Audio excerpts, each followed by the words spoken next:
यस्यास्ते हृदये संवित् तं नृसिंहमहं भजे। विश्वसर्ग विसर्गादिनवलक्षणलक्षितम् श्रीकृष्णाख्यं परं धाम जगद्धाम नमाम्यहम्। श्री सीतानाथ समारंभाम् रामानन्दार्य मध्यमाम् अस्मदाचार्य पर्यन्ताम् वन्दे गुरुपरम्पराम्।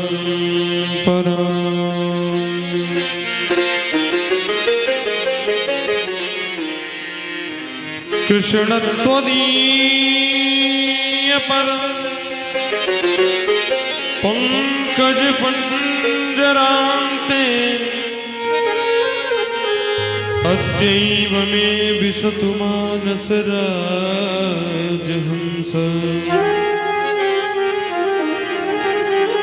प्राण प्रयाण समये कफवात पित्तैः कंठावरोधन विधो स्मरणं कुतस्ते।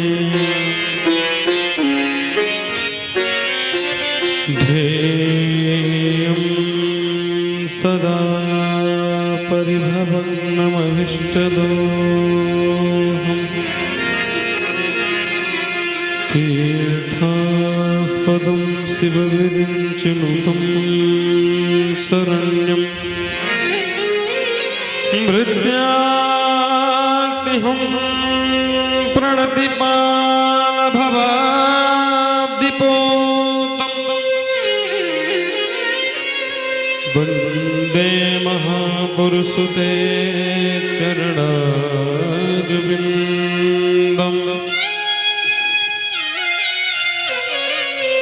त्यक्त्वा सुदुष्टजसुरे स्थितराज्ञलक्ष्मी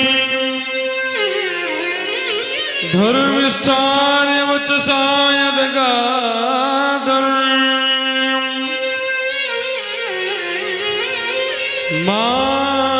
मायामृगं दैत्यैप्सितमन्वधावत् वन्दे महापुरुषते चरणारविन्दम्।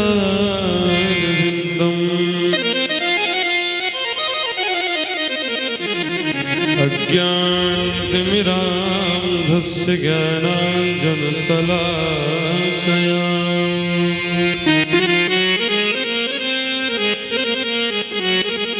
चक्षुरुन्मीलितं येन तस्मै श्रीगुरवे नमः।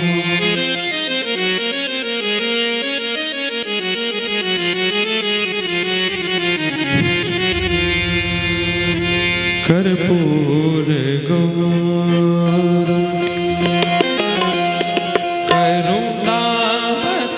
करुणावतारं संसारसारं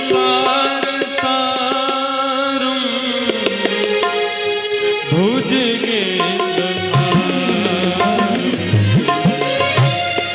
कर्पूरगौरं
स्तुति भगवंत गुरु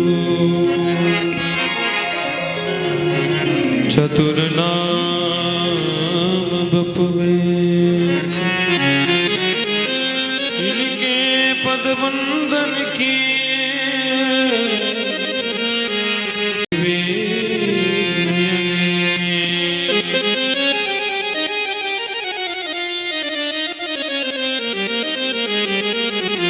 जय जय श्री राधारमण जय जय नवल किशोर जय गोपी चित चोर प्रभु जय जय माखन चोर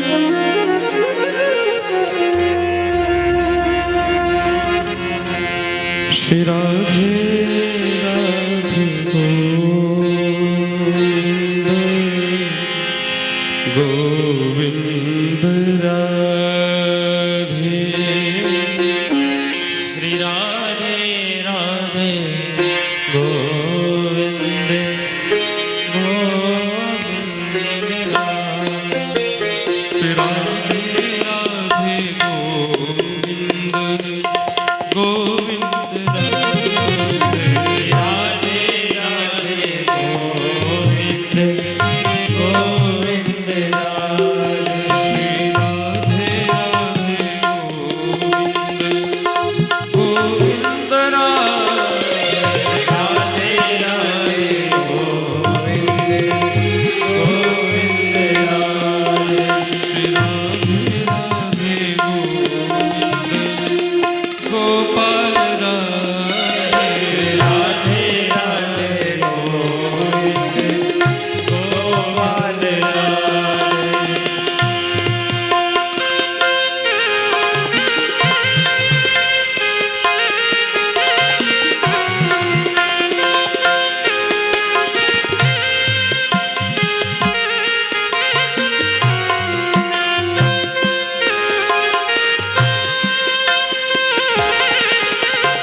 कृष्ण कन्हैया लाल की जय हो, श्री बाल कृष्ण लाल की जय हो, वृंदावन बिहारी लाल की जय हो, वृंदावन धाम की जय हो, राधा वल्लभ लाल की जय हो, श्री राधारमण लाल की जय हो, श्रीमद्भागवत महापुराण की जय हो, जगत जननी वेद लक्षणा पूज्या गो माता की जय हो, तुलसी मैया की जय हो, संत विप्र समाज की जय हो, अनंत बलवंत श्री हनुमंत लाल जी महाराज की जय हो, जय जय श्री राम जय जय श्री राम जय जय श्री राधे जय जय श्री सीता राम हर हर महादेव।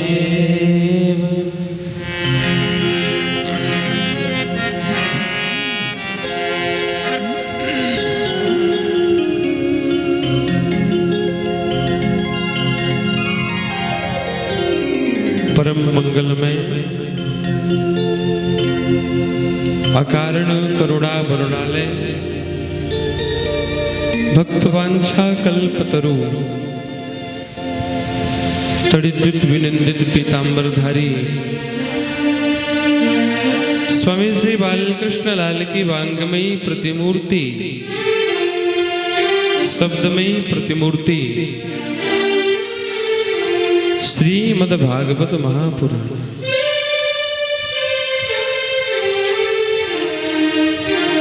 हम सबके सन्मुख पंचम वेद के रूप में अवस्थित प्रतिष्ठित पिछले 7 दिनों से जिनकी कथा सुधा रस में हम सभी अवगाहन कर रहे हैं, ऐसे श्री दिव्य श्रीमद्भागवत कथा जिन श्री कथा के क्रम में आज 7वें दिवस का क्रम है।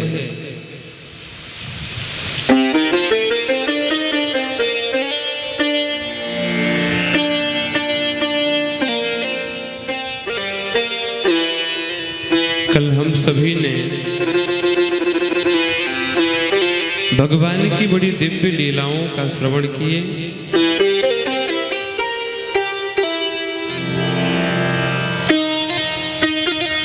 उद्धव चरित्र, भ्रमर गीत, गोपी गीत, महारास,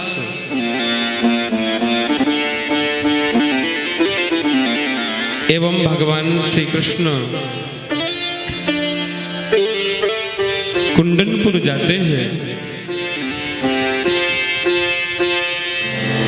और कुंडनपुर जाने के पश्चात माता रुक्मिणी को साथ में लेकर के द्वारिकापुरी में प्रवेश होते हैं।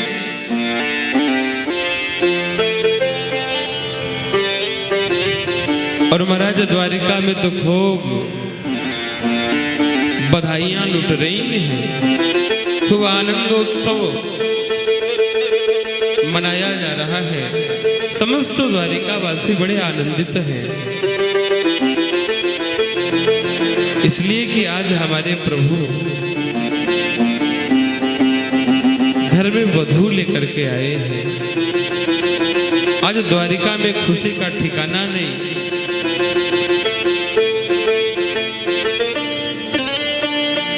आइए हम सब द्वारिका की तरफ चलते हैं। रुक्मिणी मैया को सखियां सजा रही हैं।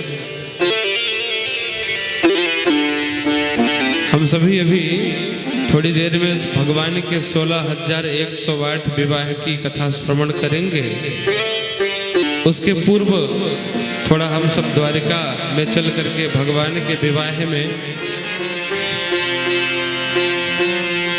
आनंद लेते हैं। सब लोग बधाई गाते हैं। इसके बाद फिर मंगलमयी कथा का आस्वादन करेंगे। आज रुक्मणी जी को सब सखियां सजा रही हैं, भगवान दूल्हा बन रहे हैं। बोली आओ मेरी सखियों मुझे, आओ मेरी सखियों मुझे मेहंदी लगा दो, मेहंदी लगा दो मुझे सुंदर सजा दो, मुझे श्याम सुंदर की दुल्हन बना दो, मुझे श्याम सुंदर की दुल्हन बना दो। आओ मेरी सखियों मुझे मेहंदी लगा दो, आओ मेरी सखियों मुझे मेहंदी लगा दो, आओ मेरी सखियों मुझे मेहंदी लगा दो, आओ मेरी सखियों मुझे मेहंदी लगा दो, मेहंदी लगा दो मुझे सुंदर सजा दो, मेहंदी लगा दो मुझे सुंदर सजा दो, मुझे श्याम सुंदर की दुल्हन बना दो, मुझे श्याम सुंदर की दुल्हन बना दो, मुझे श्याम सुंदर की दुल्हन बना दो। मुझे श्याम सुंदर की दुल्हन बना दो।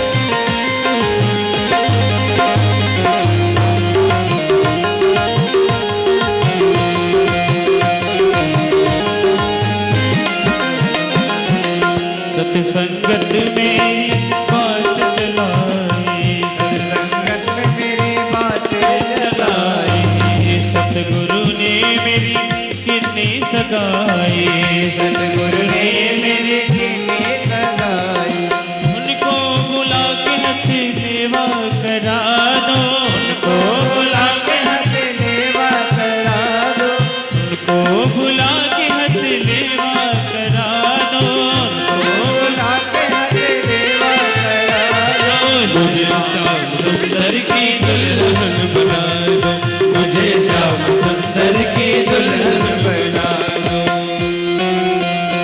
बोलिए दुल्हा सरकार की। जय हो।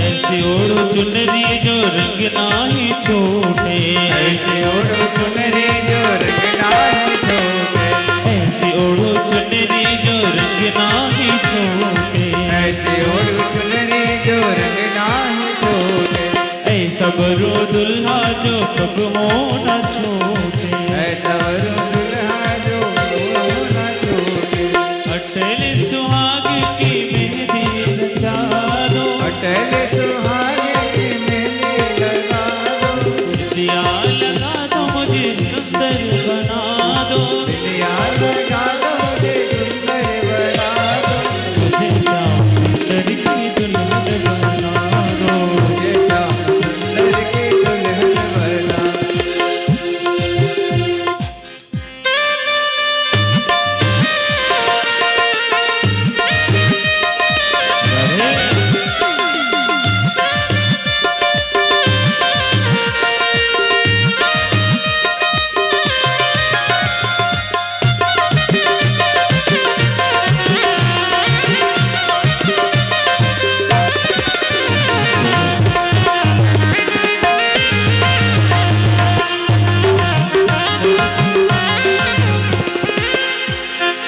ऐसी पढ़ो चूड़ी जो कब हो न टूटे, ऐसी बहन जोड़ी जो कब हो न टूटे, ऐसी पहनो चूड़ी जो कब हो न टूटे, ऐसी बहन जोड़ी जो कब हो न टूटे, प्रेम प्रीत धागा कब हो न छूटे, प्रेम प्रीति धागा कब हो न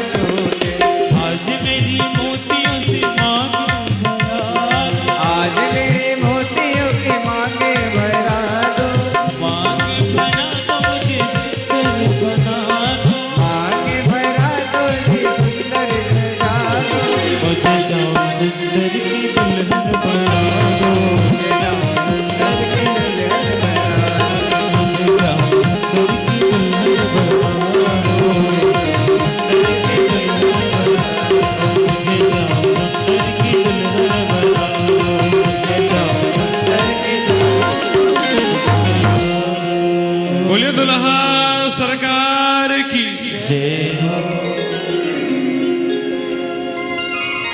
कामस्तु वासुदेवांसो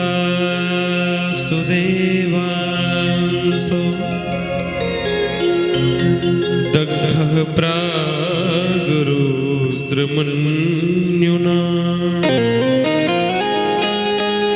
देहोपपत्तये भूयस्व तमेव प्रत्यपद्यत।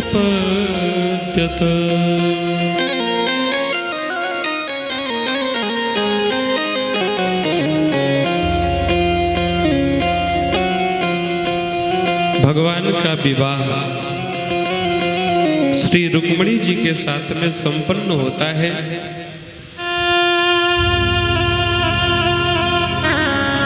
रुक्मिणी जी के गर्भ से एक पुत्र होता है जिनका नाम है प्रद्युम्न।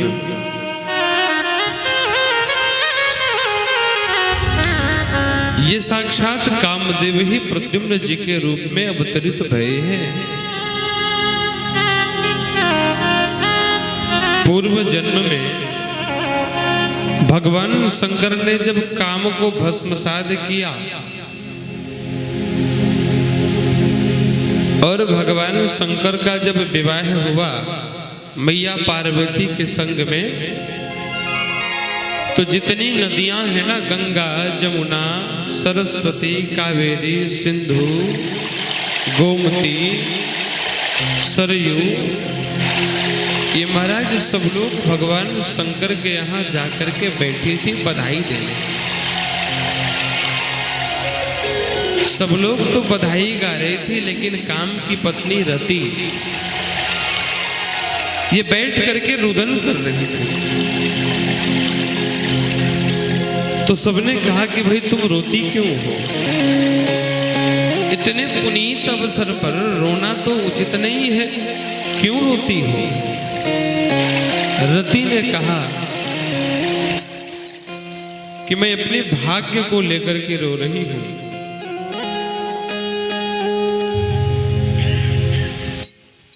आज सब लोग सुखी हैं, सब लोग प्रसन्न हैं, बाबा भी प्रसन्न है, मैया भी प्रसन्न है, लेकिन कोई मुझसे नहीं पूछता कि मैं प्रसन्न क्यों नहीं हूं। बाबा ने कहा बात क्या है? तो काम की पत्नी रति ने कहा कि बाबा मैं ये चाहती हूं कि जिस प्रकार आपका दाम्पत्य जीवन सुखी हो, जिस प्रकार आपका दाम्पत्य जीवन सुखी है, उसी प्रकार मेरा भी सुखमय हो जाए। लेकिन ये सिर्फ स्वप्न ही रह जाएगा, क्योंकि मेरे पति को तो आप जला करके भस्म कर दिए हैं। भगवान शंकर ने प्रसन्न होकर के कहा, बोले जब जदुवंश कृष्ण अवतारा होई है हरण महामहि भारा। जब जदुवंश कृष्ण अवतारा होई है हरण महामहि भारा। जब जदुवंश कृष्ण अवतारा होई है हरण महामहि भारा। जब जदुवंश कृष्ण अवतारा होई है हरण महामहि भारा।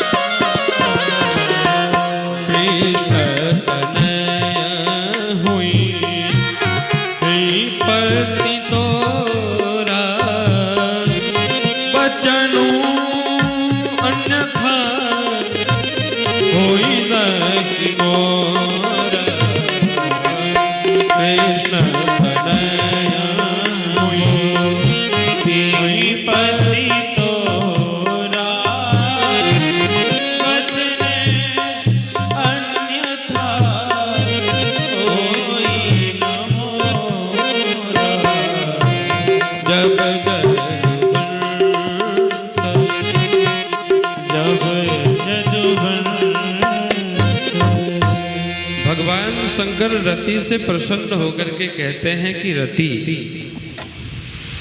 जाओ, मैं तुमको अभय करता हूं। जब भगवान यदुकुल में आएंगे ना, द्वापर में जब श्री कृष्ण यदुकुल में पधारेंगे और जब रुक्मिणी मैया से विवाह होगो तो उनके गर्भ से यही काम ही साक्षात प्रद्युम्न जी के रूप में प्रकट होंगे। और जब प्रद्युम्न जी के रूप में प्रकट होंगे तब तुमको ये प्राप्त होंगे। और वही कामदेव ही प्रद्युम्न जी के रूप में आज रुक्मिणी जी के गर्भ से दाहिने कुक्षी से प्रकट होते हैं। बोले प्रद्युम्न महाराज की जय हो। प्रद्युम्न जी प्रकट होते हैं और अभी प्रद्युम्न जी 9 दिन के ही हैं। इतने में आता है संबरासुर। चूंकि संबरासुर को मारने वाला प्रद्युम्न ही है। प्रद्युम्न का अवतार संबरासुर को मारने के लिए ही हुआ था। संबरासुर को बात पता चली कि मुझे मारने वाला जन्म ले चुका है, तो सूतिकागार में ही आकर के प्रद्युम्न को उठा करके ले गया और सोचा कि इसको मार डालेंगे। और जैसे ही मारने की चेष्टा किया, उसी समय नारद बाबा प्रकट हो गए। बोले महाराज करते क्या हो?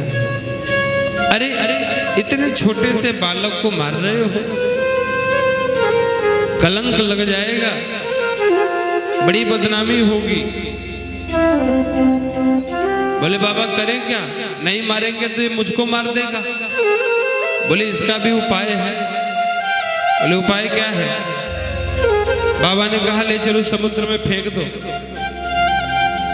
मछलियों का ब्रेकफास्ट है जाए, वो बालक भी मर जाएगा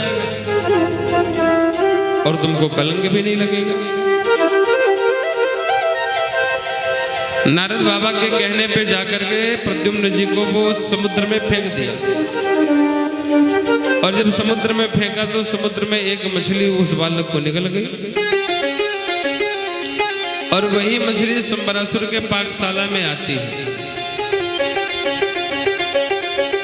और उस पाकशाला में रहती है मायावती। अब जैसे ही मछली को फाड़ा गया तो उसमें से एक बालक निकलता है। मायावती उस बालक को देखते ही पहचान गई कि और कोई नहीं, हमारे स्वामी ही इस मछली के पेट से प्रकट भये हैं। महाराज रसायन विद्या के माध्यम से बालक को जल्दी ही पुष्ट कर दी। प्रद्युम्न बहुत जल्दी ही बड़े हो गए।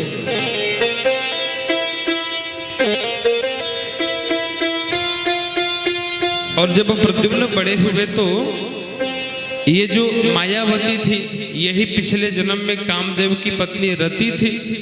रति ही मायावती के रूप में आई और कामदेव ही प्रद्युम्न जी के रूप में आते हैं। तो मायावती का व्यवहार प्रद्युम्न जी को अच्छा न लगे। प्रद्युम्न जी को लगे कि भाई मैं तो इसको मां मानता हूं और जे इनका व्यवहार तो कुछ अलग ही है। तो मायावती ने बताया कि आप अपने असली स्वरूप को पहचानिए, आप कौन हैं? आप साक्षात काम ही हैं, क्योंकि भगवान शंकर के क्रोध से आप दग्ध हो गए। सारी घटनाएं स्मरण हुई। संबरासुर को मार मुर के और मायावती को लेकर के प्रद्युम्न जी महाराज द्वारिका में प्रविष्ट भये। द्वारिका की जितनी भी रानियां थी प्रद्युम्न जी को देखने के बाद संकुचित होने लगे, क्योंकि प्रद्युम्न जी बिल्कुल ठाकुर जी जैसे थे। प्रद्युम्न जी को कोई दूर से देख लेता तो लगता कि गोविंद आ रहे हैं क्या। अब जितने भी माननीय स्त्रियां थी वहां द्वारिका की, सब लोगों को लगता कि हमारे स्वामी ही हैं। रुक्मणी मैया ने जैसे ही प्रद्युम्न को देखा, रुक्मणी जी ने सोचा कि यदि आज मेरा बालक होता तो ऐसे ही होता। नारद बाबा आए, बोले अरे बालक होता नहीं, बालक ही है, आपका ही बालक है। देखो ना इतने समय के बाद आया वधू के साथ में, रो रही हूँ। अरे खुशियां मनानी चाहिए कि नहीं? बालक वधू लेकर के आया है, ब्याह करके आया है। प्रद्युम्न जी का महाराज मायावती से विवाह हुआ।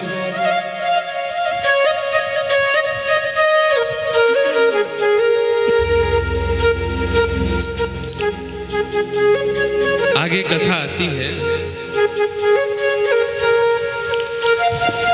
कहते आसीत सत्राजितः सूर्यो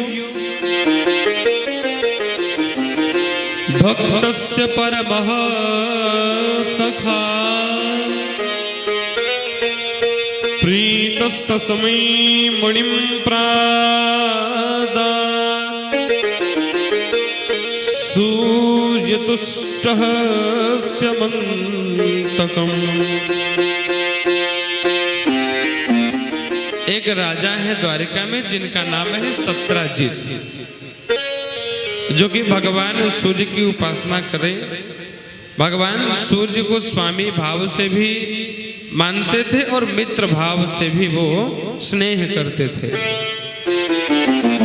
भगवान सूर्य की कृपा से राजा सत्राजित को एक स्यमंतक नाम की मणि प्राप्त हुई, जो नित्य 8 भार स्वर्ण दान करती थी। 8 भार सोना निकलता था। और महाराज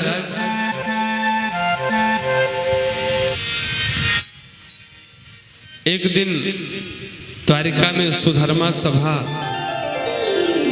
में सब मंत्री आदि जितने भी भगवान के सखा हैं, जितने द्वारिका के लोग हैं, भरी पूरी सभा लगी थी, सब लोग बैठे थे।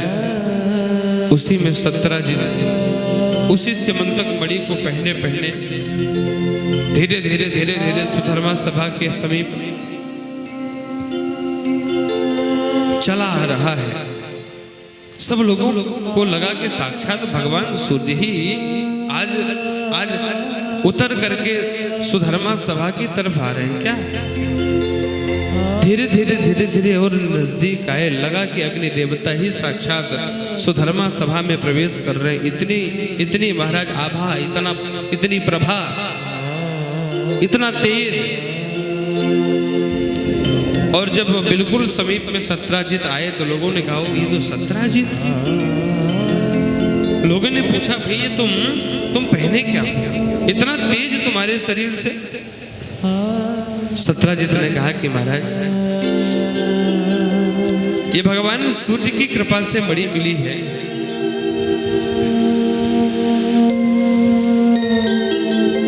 और ये नित्य 8 भार सोना देती है, इसमें ये विशेषता है। भगवान श्री कृष्ण ने कहा कि भाई कहीं ना कहीं आपको इस मणि से निश्चित रूप से खतरा है, इसलिए मेरे विचार से आपको इस मणि को राज खजाने में जमा कर देना चाहिए और आपको जितना भी धन चाहिए हमसे आप प्राप्त करें। सत्राजित को लगा कि मेरे उत्कर्ष को देख करके इनको ईर्ष्या हो रही है, इनको अच्छा नहीं लग रहा। सत्राजित का मुख मलिन हो गया, वहां से उठ करके अपने राज्य को चल दिया। बात अच्छी नहीं लगी भगवान की। अब हुआ कुछ ऐसा कि आज सत्राजित का भाई जिसका नाम है प्रसेनजित घोड़े पर बैठा और भाई का वही स्यमंतक मणि धारण किया और जंगल में गया। महाराज एक भयंकर सिंह से सामना हुआ, सिंह उसको मार करके, घोड़े को भी मार करके धराशायी किया और उनके गले में जो स्यमंतक मणि लटक रहा था उसको निकाल करके स्वतः सिंह धारण कर लिया। अब जब सिंह ने धारण किया तो सिंह को भी आगे जाकर के ऋक्ष मिल गया। वो ऋक्ष और कोई नहीं, साक्षात जाम्बवान महाराज ही थे, ऋक्षराज जाम्बवान जी। जाम्बवान जी ने देखा कि भाई सिंह के गले में इतना दिव्य तेज है, ये क्या लटक रहा है जो बहुत चमक रहा है। सिंह को मार करके उसके गले से मणि को लिए और ले जाकर के महाराज अपनी पुत्री जाम्बवती को दे दिए। अब जाम्बवती उससे खेले।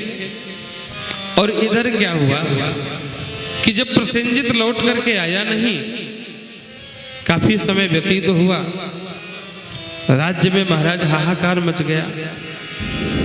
सत्यजित घबराया और सत्यजित को ये लगा कि और कोई नहीं, ये हमारे मणि के लोभ में आकर के ये कृष्ण ही हमारे भाई प्रसेनजित को कहीं छिपा दिए या मार दिए होंगे, जिसके कारण वह मणि गायब है। भगवान के ऊपर कलंक लग गया। भगवान ने कहा कि भाई ये तो ठीक नहीं है। भगवान श्री कृष्ण उद्धवादि मंत्रियों को लेकर के निकल गए ढूंढने के लिए। बोले चल करके खोजेंगे, देखे तो सही इनका भाई गया कहाँ। ये खामाखा हम पे कलंक लगा रहा है, मणि मेरे पास है भी ना है। महाराज सीधे जंगल की तरफ भगवान निकले और धीरे धीरे गए तो जंगल में क्या हुआ कि एक घोड़ा और प्रसेनजित दोनों मरे पड़े थे। और वहां पर सिंह के चरणों के चिन्ह थे। उसी चिन्ह का अन्वेषण करते भगवान काफी दूर निकले तो वहां पर सिंह मरा पड़ा था। अब जहां सिंह मरा पड़ा था वहां पर ऋक्ष के चिन्ह थे, पग के चिन्ह थे। अब उस ऋक्ष के पग के चिन्हों का अन्वेषण करते भगवान गुफा के मध्य पहुंच गए। जब गुफा के मध्य पहुंचे तो अपने सेनापति से द्वारिका के जितने भी लोग गए थे, उद्धव आदि मंत्री गए थे, सबसे बोले कि देखो भाई ऐसा है कि मैं इस गुफा के अंदर जाता हूं, आप लोग 15 दिन तक हमारी प्रतीक्षा करना। यदि मैं 15 दिन में लौट करके ना आऊं तो आप लोग यहां से वापस द्वारिकापुरी चले जाएं। भगवान श्री कृष्ण गुफा के अंदर प्रवेश किए। जैसे ही प्रवेश करते हैं तो देखते क्या है कि जाम्बवती उस मणि को लिए बैठी है और खेल रही है। अब भगवान जाम्बवती के नजदीक गए, वैसे ही जाम्बवती महाराज चिल्लाई। अब चिल्लाने की आवाज जाम्बवान ने सुनी। जाम्बवान भाग करके आए, बस आते ही भगवान से युद्ध करना शुरू कर दिए। महाराज 28 दिन तक मल्ल युद्ध किए जाम्बवान जी, नस नस ढीली कर दिए। 28 दिन तक महाराज युद्ध हुआ। जाम्बवान जी ने कहा कि भाई ये है कौन, जबकि जाम्बवान जी का महाराज बल अथाह बल था। भगवान राम की सेना में जाम्बवान जी ऐसे महाराज बली थे, इतने बलवान योद्धा थे कि एक घूसा रावण सह नहीं सका। जाम्बवान की इच्छा थी कि बताइए हमारे टक्कर का कोई योद्धा ही नहीं, एक हैं तो सही राम जी, अब इनसे युद्ध किया कैसे जाए। भगवान ने कहा कि चलो वो भी समय आएगा, कर लेना अपने मन की। आज यहाँ पर द्वापर युग में वही जाम्बवान भगवान के बल, भगवान के पौरुष को देखते हैं, समझ जाते हैं कि और कोई नहीं है, मेरे साक्षात प्रभु राम ही हैं, जो कि द्वारिकाधीश के रूप में आए हैं। चरणों में गिर पड़ते हैं, बड़े प्रसन्न होते हैं, बहुत मुदित मन से